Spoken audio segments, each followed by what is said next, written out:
യേശു കർത്താവ് ഉയർത്തെഴുന്നേറ്റിട്ട് തൻ്റെ ശിഷ്യന്മാരെ ആദ്യം കാണുവാൻ ചെല്ലുന്ന സമയത്ത് അവരോട് പറഞ്ഞു, നിങ്ങൾ യെരുശലേമിൽ നിന്ന് പോകരുത്. പരിശുദ്ധാത്മാവിൻ്റെ ശക്തി ലഭിക്കുമ്പോഴും നിങ്ങൾ യെരുശലേമിൽ തന്നെ പാർക്കണം.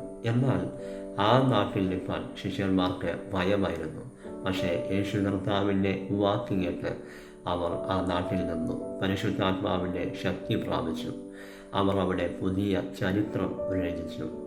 ഏത് നാട്ടിൽ നിൽപ്പാൻ അവർ ഭയപ്പെട്ടുവോ ആ നാട്ടിൽ അവർ പുതിയ ചരിത്രം രചിച്ചു. ഏത് നാട്ടിൽ നിൽപ്പാൻ അവർ ഭയപ്പെട്ടുവോ ആ നാട്ടിൽ അവർ ഒരു അത്ഭുത വിഷയമായി മാറി.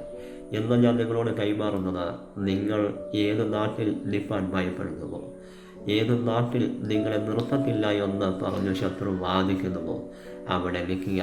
ദൈവത്തിൻ്റെ ശക്തി നിന്നിൽ വ്യാപരിക്കുമ്പോൾ നീ അവിടെ ഒരു അത്ഭുത വിഷയമായി മാറും. ആമേൻ.